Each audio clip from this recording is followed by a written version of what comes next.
বাবুলাল চাকরি খোঁজার জন্য গ্রাম থেকে মুম্বাই শহরে চলে আসে। ও চাকরি খোঁজার জন্য অনেক চেষ্টা করছিল, কিন্তু সে কোথাও চাকরি পায় না। আর সারা দিন রোদে ঘোরার কারণে তার শরীরও খারাপ হয়ে যায়। ভেবেছিলাম মুম্বাইতে এসে কোনো কাজ করে নেব, কিন্তু এখানে আসার পরেই আমার শরীরটা খারাপ হয়ে গেল। মনে হচ্ছে এই শহরের হাওয়া আমার স্যুটই করছে না। এখন ডাক্তারের কাছে যেতেই হবে আমায়। বাবুলাল ডাক্তারের কাছে চলে যায়। তখন দেখতে পায় যে ওখানে অনেক ভিড় রয়েছে। জিজ্ঞাসা করার পর জানতে পারে যে সমস্ত লোকেরা বাইরের খাবার খাওয়ার কারণে অসুস্থ হয়েছে। এটা দেখে বাবুলালের মনে একটা বুদ্ধি আসে। আচ্ছা, তাহলে এই ব্যাপার। আচ্ছা, আমি বরং এদেরকে খাবার তৈরি করে দিই, তাহলে আমিও কাজ পেয়ে যাব আর এদের খাবারও পেয়ে যাবে না। বাবুলাল ডাক্তারের কাছ থেকে নিজের জন্য ওষুধ নিয়ে নেয় আর নিজের বাড়িতে এসে টিফিন সার্ভিস শুরু করার কথা ভাবতে শুরু করে। সবার আগে গিয়ে সে দোকান থেকে যা যা দরকার ছিল কিনে নেয়। তারপর সে বাসনওয়ালার দোকান থেকে গিয়ে ওখান থেকে অনেকগুলো টিফিন বক্স কিনে নেয় আর খাবার বানানো শুরু করে দেয়। ভালো করে রান্না করলে তবেই তো আমার হাতে রান্না সবার পছন্দ হবে, তাই না? আর তার সাথে পরিষ্কারের ব্যাপারটার উপরেও আমাকে বেশ লক্ষ্য রাখতে হবে, তবেই তো সবাই সুস্থ থাকবে। বাবুলাল পরিষ্কার পরিচ্ছন্নভাবে খাবার বানাতো আর লোকেদের বাড়ি বাড়ি গিয়ে টিফিন দিত। সবাই তার হাতের খাবার খেয়ে খুব ভালো লাগে। সেই কারণে তার আরো অনেকগুলো অর্ডার আসতে শুরু হয়ে যায়। আরে বাহ, আমি যতটা ভেবেছিলাম এই কাজটা তার থেকেও দেখছি ভালোই চলছে। এখন মন দিয়ে আমাকে কাজ করতে হবে, তবেই তো আমি আরো বেশি বেশি লোকেদেরকে টিফিন পৌঁছে দিতে পারবো। বাবুলাল খুব পরিশ্রম করত, কিন্তু তা সত্ত্বেও সে বেশি লোক পর্যন্ত টিফিন পৌঁছতে পারত না, কারণ একে তো ও একাই সমস্ত কাজ করছিল, রেশন আনা, খাবার তৈরি করা আর টিফিন পৌঁছানো। ও দেখতে পায় যে অনেকগুলো লোকেরা সকাল সকাল অফিসে যাওয়ার জন্য বাসের লাইনে দাঁড়িয়েছিল। এদেরকে দেখে তো মনে হচ্ছে না যে এরা সবাই অফিসের চক্করে ভালো করে জলখাবারটা খেতে পেরেছে। যদি এদের বাসে যেতে যেতে জলখাবার পেয়ে যায় এরা, তাহলে এরা অফিসেও সময় মতো পৌঁছতে পারবে আর না খেয়েও থাকতে হবে না। বাবুলাল একটা বাস রেস্টুরেন্ট খোলার কথা ভাবে, আর তাই জন্যে সে গ্রামে নিজের স্ত্রী আর ছোট ভাইকে শহরে নিয়ে আসে আর টিফিন সার্ভিস থেকে রোজগার করা টাকা পয়সা দিয়ে একটা দোতলা বাস কিনে নেয়। এখন আমাদের এলাকাতে আর কেউ না খেয়ে থাকবে না। এখন আমি সবাইকে জল খাবার খাইয়েই অফিসে পাঠাবো। চলো, আজ থেকেই কাজটা আমি শুরু করে দিচ্ছি। শুভ কাজ, এত দেরি কিসের? এখন বাবুলাল, তার স্ত্রী আর ভাই মিলে মিশে বাসে রেস্টুরেন্ট বানানোর তৈয়ারি শুরু করে। দেখ, আমি গাড়ি চালাতে পারি, সেই জন্য আমি বাস চালাবো। আমার হাতের খাবার যেই একবার খেয়ে নেবে, সে দ্বিতীয়বার অন্য কোথাও খাবার খেতে যাবেই না। হ্যাঁ হ্যাঁ, পরিষ্কার করে বলো না যে রান্নাটা তুমিই করবে। এত ঘুরিয়ে ঘুরিয়ে বলার কি দরকার? আমি তো রান্না করতেও জানি না আর গাড়ি চালাতেও জানি না, তাহলে আমি কি কাজ করব? আমি তো আগেই বলেছিলাম যে আমি শহরে যাব না। দেখলি তো, আমার এখানে এসে কোনো লাভই হলো না। আরে কি দরকার গাড়ি চালানোর, রান্না করার? তুমি চাইলে আমাদের এই বাসের রেস্টুরেন্টে আমাদেরকে সাহায্য করতে পারবে। তুমি অন্য কোনো কাজও তো করতে পারো। আর সেটা কি কাজ? দুটো কাজ করার জন্য তোমরা দুজন তো রয়েইছো। আরে খাবারটা দেবার জন্য তো কাউকে লাগবে, আর যাদেরকে খাবার দেবে তাদের কাছ থেকে টাকা নেবার জন্য তো একটা লোক লাগবে, ঠিক কি না? নাকি সেই কাজটা এমনি এমনিই হয়ে যাবে? ঠিক আছে, তাহলে আমি ওয়েটার আর বাস কন্ডাক্টরের কাজ করব। এই তো, এইটাই হলো আসল কথা। এখন তো তুমি বলবে যে শহরে এসে তোমার আর কোনো লাভ হয়নি, তাই তো? না, এখন আর এই কথা আমি বলবো না। চলো, আজকে একটা ডিমো করে দেখে নিই আমরা। কিন্তু আজ তো সানডে, তাই না? আজকে যাবে অফিসে? আরে আজকে আমরা আমাদের সমস্ত জিনিস বাসের মধ্যে ভালো করে সেট করে দেব, যাতে কালকে আমরা সকালের মধ্যেই বেশি সমস্যা না হয়। আমি ভাবছিলাম যে রেস্টুরেন্টের সমস্ত সেটআপ আমাদের ওপরের তলায়, আচ্ছা মঞ্জিল না, আমাদের ওপরের তলায় করে দিতে পারি। যে খাবার খেতে চাইবে সে ওপরে চলে আসবে, আর খাবার খাওয়ার পরে সে নিচে চলে আসবে। তাহলে বাকি যাত্রীদেরও আর কোনো রকম সমস্যা হবে না। হ্যাঁ, এটাই ঠিক হবে। কিচেনের সমস্ত সেটআপ ওপরেই বানিয়ে নেব, যাতে দুটো জিনিসই একে অপরের সাথে মিক্স না হয়। তিনজন মিলে বাসে রেস্টুরেন্ট বানানোর তৈয়ারি শুরু করে দেয়। ওরা নিজেদের সমস্ত বাসন আর কিছু চেয়ারের সাথে কিছু টেবিলও বাসে রেখে দিল। ওরা সবাই ওপরের তালায় সমস্ত জিনিসগুলো ব্যবস্থিত করে দেয়। দারুণ হয়েছে সেটআপটা। এবার দেখো, কাল সকাল থেকেই আমরা আমাদের সার্ভিস শুরু করতে পারবো। কিন্তু এর জন্যে লোকেদেরকে আমাদের বাস রেস্টুরেন্টের ব্যাপারে জানতেও হবে না? আমাদেরকে একটা বড় বোর্ড বাসের সামনে লাগাতে হবে। এখন বাবুলাল দোকান থেকে একটা বড় বোর্ড বানিয়ে নিয়ে আসে, যার মধ্যে বড় বড় অক্ষরে লেখা ছিল বাবু বাস রেস্টুরেন্ট। সেই বোর্ডটা ওরা বাসের আগে টাঙিয়ে দেয়। আর এখন সমস্ত লোকেরা সকাল হওয়ার অপেক্ষা শুরু করে। সকাল হয়ে যায়, কিন্তু কোনো গ্রাহক তাদের বাস রেস্টুরেন্টে আসে না। এটা দেখে সবাই খুব নিরাশ হয়ে পড়ে। এ কি দাদা, আমাদের বাসে তো কেউ আসছেই না, এখন কি করব? আরে কি আর করবে, গিয়ে লোকেদেরকে ডেকে আনতে হবে তো। এবার বাবুলাল আর শ্যামলাল দুজন মিলে নিজের বাস রেস্টুরেন্টের ব্যাপারে লোকেদেরকে বলতে শুরু করে। দেখুন দাদা, এখানে ভিড়ের মধ্যে বাসের অপেক্ষা করার থেকে ভালো তো আপনি আমাদের বাসেই চলুন না। ওখানে আপনি জলখাবারও পেয়ে যাবেন আর আপনার অফিসেও পৌঁছে দেব। আচ্ছা, এরকম আবার কি বাস আছে যে বাসে নাস্তা পাওয়া যাচ্ছে? একটা বাস রেস্টুরেন্ট আছে, আপনি চলুন না, আপনি সব জানতে পেরে যাবেন। ওই লোকটা নিজের সাথে নিজের অনেক বন্ধুদেরকে নিয়ে বাবুলালের বাস রেস্টুরেন্টে চলে আসে। বাবুলালের স্ত্রী সবার জন্য জলখাবার বানায়, যেটা সবাই খুব বেশি পছন্দ করে। এ তো দারুণ সুবিধা দিলেন আপনি দাদা। সময় মতো অফিসেও পৌঁছে যাচ্ছি আমরা, তার সাথে জলখাবারও পেয়ে যাচ্ছি। হ্যাঁ, সুবিধা তো ভালোই, কিন্তু তারপরেও আমাদের বাসে তো কেউ আসছেই না। তার কারণ আপনার এই বাস রেস্টুরেন্টের ব্যাপারে কেউ কিছু জানেই না এখনো, সেই জন্যই কেউ আসছে না। যখন সবাই জানতে পারবে তখন সবাই আসবে। এখন আপনি দেখুন না, যেই আপনি আমাদের কাছে গিয়ে বললেন তখনই আমরা এখানে এর ব্যাপারে জানতে পারলাম, তাই না? আরে আমি এত বড় বোর্ড তো লাগিয়ে দিয়েছি, এখন আর কিভাবে সবাইকে জানান দেবো আমাদের বাস রেস্টুরেন্টের ব্যাপারে? আরে বোর্ড তো লাগিয়েছো, কিন্তু বাসটাকে তো তখনই দেখতে পাবে যখন কেউ বাসের কাছে আসবে। এমন কিছু একটা করো যে বাসের কাছে লোকে না এসেই তোমার বাস রেস্টুরেন্টের ব্যাপারে সবাই জানতে পেরে যায়, বুঝেছো? ঠিক যেমনটা তুমি মনে করো। হ্যাঁ, এটা আপনি ঠিকই বলেছেন। এখন বাবুলাল অনেকগুলো প্যাম্পলেট ছাপিয়ে নেয় আর জায়গায় জায়গায় গিয়ে সেগুলো বিতরণ করে। ও বাস স্ট্যান্ডে লাইনে লেগে থাকা লোকেদেরকেও দিয়ে দেয়। আর তাছাড়াও সে বাড়ি বাড়ি গিয়েও লোকেদেরকে এই প্যাম্পলেট দিয়ে দিত, যার কারণে এখন সমস্ত লোকেরা বাস রেস্টুরেন্টের ব্যাপারে জানতে পেরে যায়। আর তার বাস রেস্টুরেন্টে অনেক লোকেদের ভিড় জমা হয়। এই যে দাদা, একটু সাবধানে, একটু সাবধানে, বাসটা তোমাদের না নিয়ে কোথাও যাবে না, সবাই ভালোভাবে বসে পড়ুন। শ্যামলাল সবার টিকিট কেটে নেয় আর খাবারের অর্ডার নিয়ে নেয়। বাবুলালের স্ত্রী খাবার বানিয়ে দেয়। আমাদের 4 জনের জন্য একটা একটা করে আলু পরোটা দিয়ে দাও। ঠিক আছে ম্যাডাম, এক্ষুনি নিয়ে আসছি। অনেকগুলো লোক ওপরের তলায় বসে খাবার খাচ্ছিল আর অনেকগুলো লোকেরা নিচে বসে সফর করছিল। এই নিন ম্যাডাম, আপনার পরোটা, আর এটা আমাদের রেস্টুরেন্টের সবথেকে ভালো ডিশ। থ্যাংক ইউ দাদা। যেভাবে সময় কাটছিল, বাবুলালের বাস রেস্টুরেন্টে লোকেদের ভিড় বাড়তে শুরু করে। এখন সবাই এই বাস রেস্টুরেন্টের ব্যাপারে জেনে গেছিল। সেই কারণে সমস্ত লোকেরা তার মধ্যেই সফর করা পছন্দ করত। আর দেখতে দেখতেই বাবুলাল শহরের সমস্ত লোকেরা জানতে শুরু করে। আর ও অনেক পয়সা রোজগার করে ওখানে একটা বড় সুন্দর বাড়িও বানিয়ে নেয়। আব্দুল মিয়ার মৃত্যুর পরে ওনার 3 সন্তান অনাথ হয়ে গেল।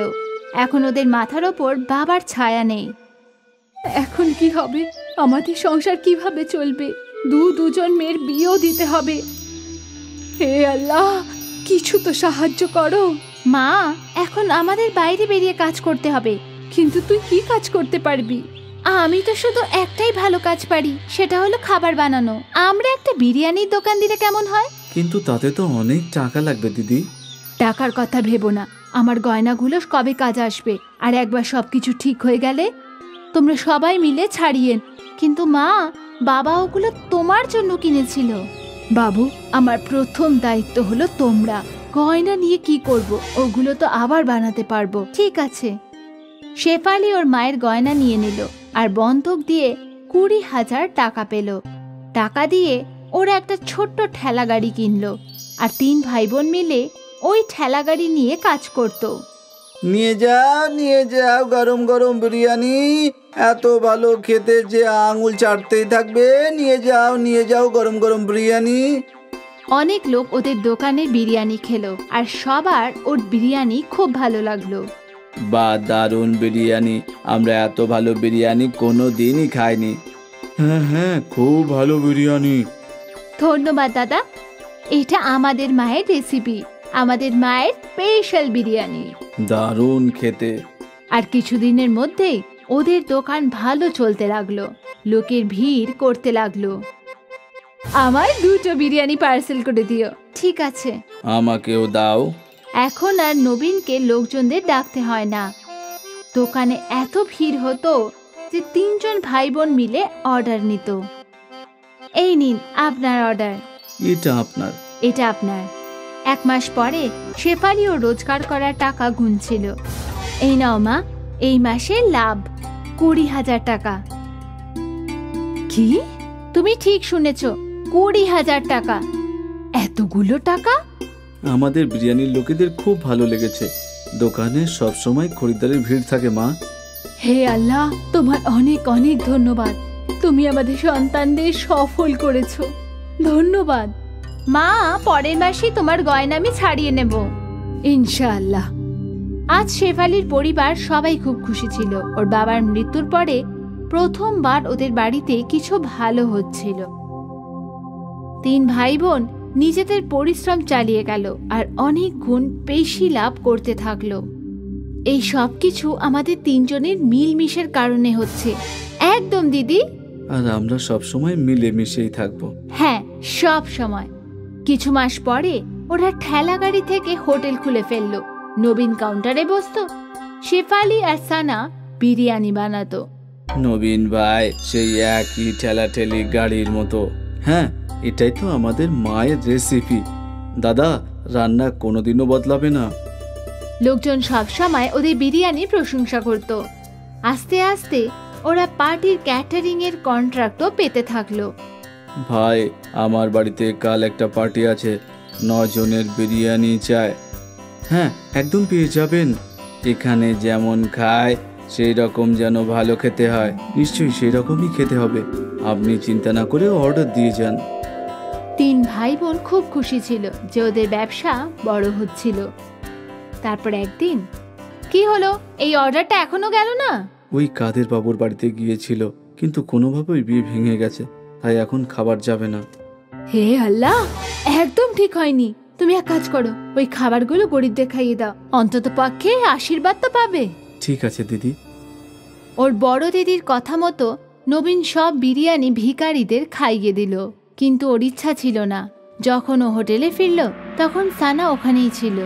দিদি কোথায়? ও তো বাড়ি গেছে। আমি বুঝতে পারছি না যে দিদি এত বিরিয়ানি গরিবদের দিতে কেন বলল। কি বলছো তুমি? সানা, দিদি আজ কাদের বাবুর বাড়িতে গিয়েছিল। ওরা 300 জনের বিরিয়ানি অর্ডার দিয়েছিল, কিন্তু কোনো কারণে ওনাদের বাড়ির বিয়ে ভেঙে গেছে, তাই বিরিয়ানিও বেঁচে গেছিল। আমি ভেবেছিলাম আমরা ওই বিরিয়ানি বিক্রি করে দেবো। তখন দিদি বলল সব বিরিয়ানি গরিবদের দিয়ে দাও। এটা তো ঠিকই হলো না। আমরা ওই বিরিয়ানি বিক্রি করেও টাকা রোজগার করতে পারতাম। হ্যাঁ নিশ্চয়ই, আমাদের দিদি খুব ভালো মনের মানুষ। সেই জন্য ও হয়তো ভেবেছে যে যখন আমরা বিরিয়ানির টাকা পেয়ে গেছি তখন বিরিয়ানিও গরিবদের দিয়ে দেওয়াই ভালো। কিন্তু দ্বিগুণ লাভ করার চিন্তায় হয়তো মাথায় আসেনি। হতে পারে। তখনই শেফালি ওখানে আসে আর সানা আর নবীন ওদের আলোচনা বন্ধ করে দিল। বিরিয়ানি গরিবদের দিয়ে দিয়েছে তো? হ্যাঁ হ্যাঁ, নিশ্চয়ই। অন্তত পক্ষে কাদরি বাবুর আশীর্বাদ পাক। এখন ওনার আশীর্বাদের অনেক দরকার। হ্যাঁ। সানা আর নবীন ওদের দিদির সিদ্ধান্তে রাজি ছিল না। যাক, ওদের ব্যবসা চলতে থাকলো। ওরা আরো বড় বড় অর্ডার পেতে থাকলো।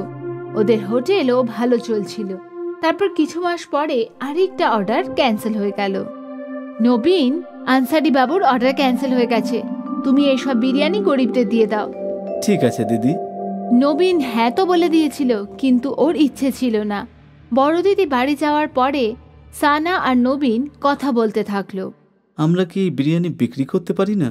এখন তো রাত 10টা বাজে, এখন কি আর কি কোনো খরিদ্দার আসবে? একটা কাজ করি, এটা ভেতরে রেখে দিই, কালকে এটাই বিক্রি করব। হ্যাঁ হ্যাঁ, এটাই ভালো হবে।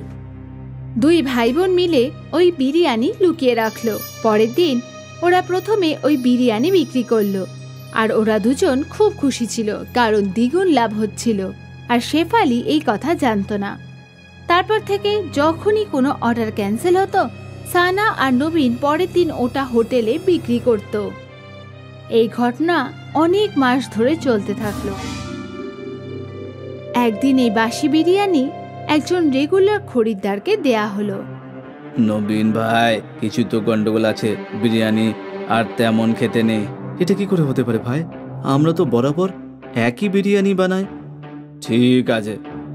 আস্তে আস্তে সব খরিদ্দাররা বিরিয়ানিতে গন্ডগোল বুঝতে পারল, আর ওদের এটা খেতে ভালো লাগছিল না।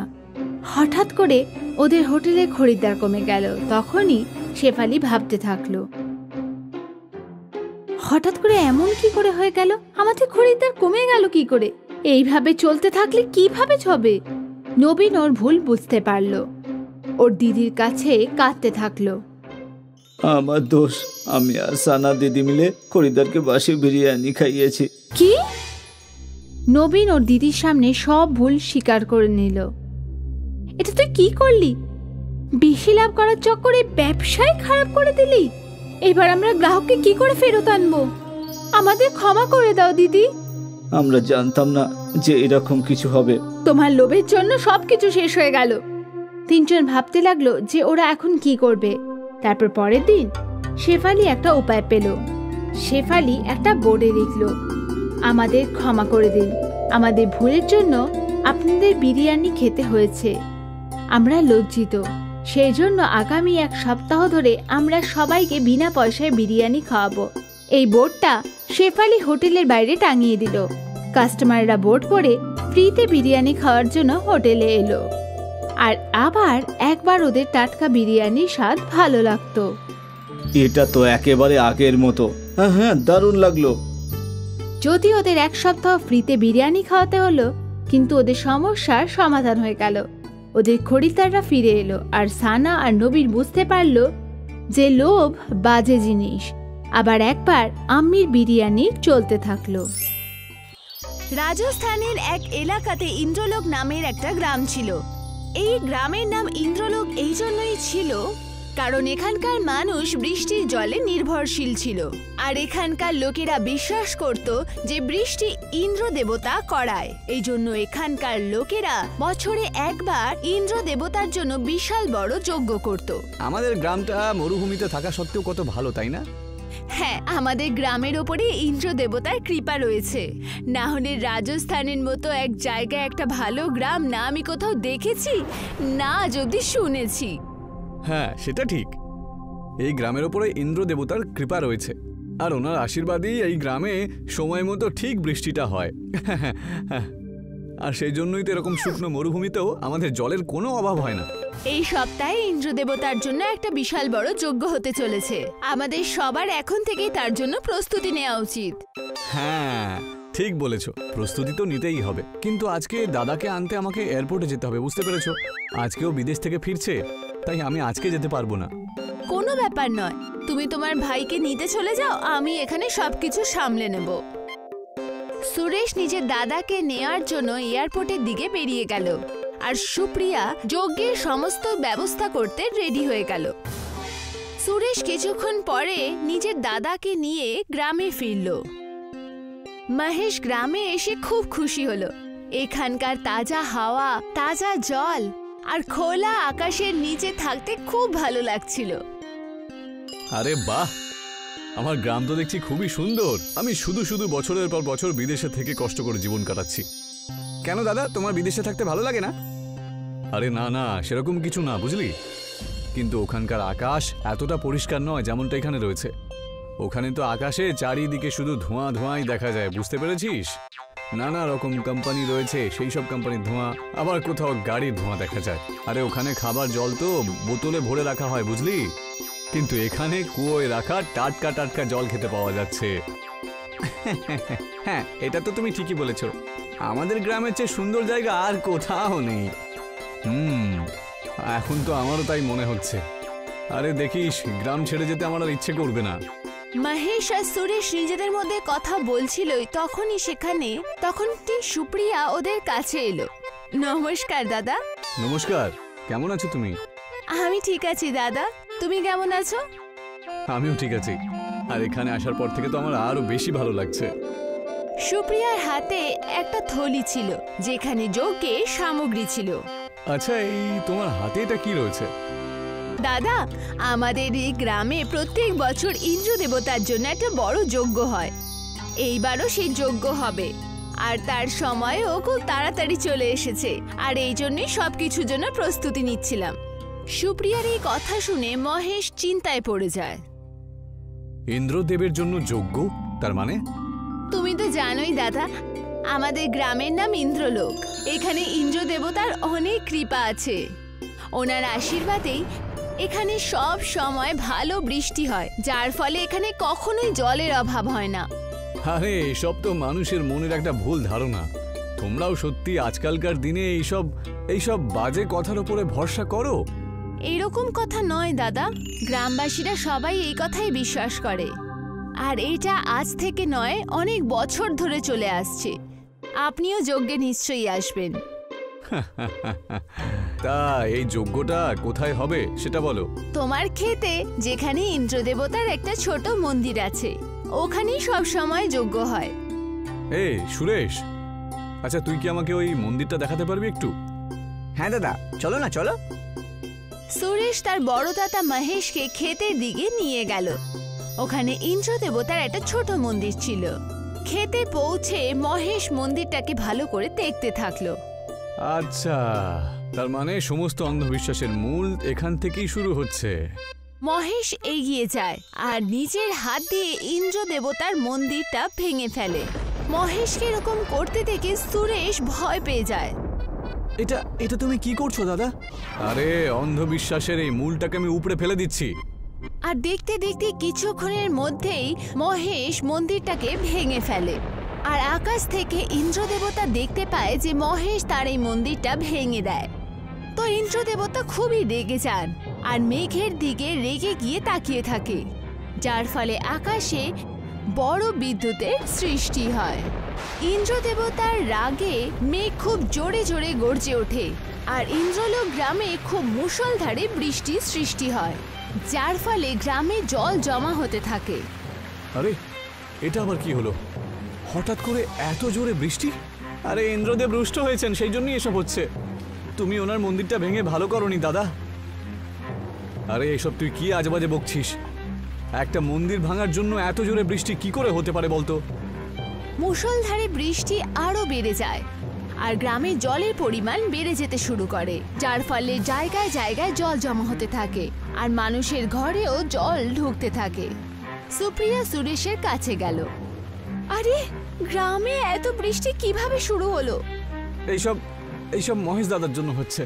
মহেশ দাদা ইন্দ্রদেবের মন্দিরটা ভেঙে দিয়েছে, আর এর ফল এখন পুরো ইন্দ্রলোকে সবাইকে ভুগতে হচ্ছে। আমি ইন্দ্রদেবের মূর্তিটা তুলে নিয়ে চলে এসেছি। এইটা তো মহেশ দাদার হাত থেকে খুব বড় পাপ হয়ে গেছে। আমাদের তাড়াতাড়ি কিছু করতে হবে, না হলে এই পুরো গ্রাম জলের নিচে চলে যাবে আর সব কিছু ধ্বংস হয়ে যাবে। সুপ্রিয়া আর সুরেশ দুজনেই পুরনো মন্দিরের খেতে গেল আর মন্দিরের জায়গায় ইন্দ্র দেবতার ওই মূর্তিকে ওরা রেখে ওরা ওটার সামনে প্রার্থনা শুরু করে। হে ইন্দ্র দেবতা, আমাদের ক্ষমা করে দিন। মহেশ দাদার ভুলের শাস্তি পুরো গ্রাম ভুগোচ্ছে। হে ইন্দ্রদেব, আমি আমার দাদার তরফ থেকে তোমার কাছে ক্ষমা চাইছি। ও ছোটবেলা থেকেই শহরে থেকেছে সবসময়, তাই এই আমাদের গ্রামের এইসব আজেবাজে কথায় বিশ্বাস করতে পারে না। ওকে ক্ষমা করে দাও ঠাকুর। আমরা আপনার মন্দির আবার তৈরি করে দেব। আমি একজন মিস্ত্রিকে জানি, আমি ওকে তাড়াতাড়ি ডেকে নিয়ে এই জায়গায় মন্দির নতুন বানানোর কথা বলে দিচ্ছি। ঠিক আছে, তাড়াতাড়ি মিস্ত্রিকে ডেকে নিয়ে এসো। সুপ্রিয়া গেল আর মিস্ত্রিকে ডেকে আনলো। মিস্ত্রি এসে ওই পুরনো মন্দিরের জায়গায় আবার ইট জোড়া দিয়ে মন্দির বানাতে শুরু করলো। যেমন যেমন মন্দির তৈরি হতে শুরু করলো, বৃষ্টি কম হতে লাগলো আর মন্দির তৈরি হতে দেখে মহেশ ওখানে চলে আসে। আরে এই মন্দিরের কাজ যতই এগোচ্ছে ততই বৃষ্টি কমে যাচ্ছে। আমি একটা অনেক বড় ভুল করে ফেলেছি। আমি ইন্দ্রদেবকে অপমান করে অনেক বড় পাপ করেছি। এবার আমি এই পাপের প্রায়শ্চিত্ত করব। মন্দির তৈরি হওয়ার পরে মহেশ নিজের হাত দিয়ে ইন্দ্র দেবতার মূর্তিটাকে ওই মন্দিরে স্থাপিত করে আর হাত জোড় করে ইন্দ্র দেবতার কাছে প্রার্থনা করে। হে ইন্দ্রদেব, আমি অনেক বড় ভুল করে ফেলেছি, আমাকে ক্ষমা করে দিন আর আমাদের এই ইন্দ্রলোক গ্রামকে এই বন্যা থেকে রক্ষা করুন।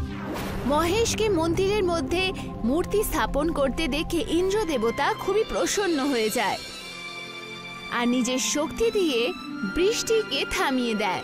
আর বৃষ্টি থেমে যাওয়ার কিছুক্ষণ পরে বানের জল ধীরে ধীরে কম হয়ে যায় আর আবার সেই গ্রাম প্রথমের মতো হয়ে যায়। আর মহেশ জোর গলায় ইন্দ্র দেবতার জয় জয়কার করে। ইন্দ্রদেবের জয় হোক, ইন্দ্রদেবের জয় হোক। মহেশ আর সব গ্রামবাসীরা একসাথে মিলে যজ্ঞ করার প্রস্তুতি শুরু করে।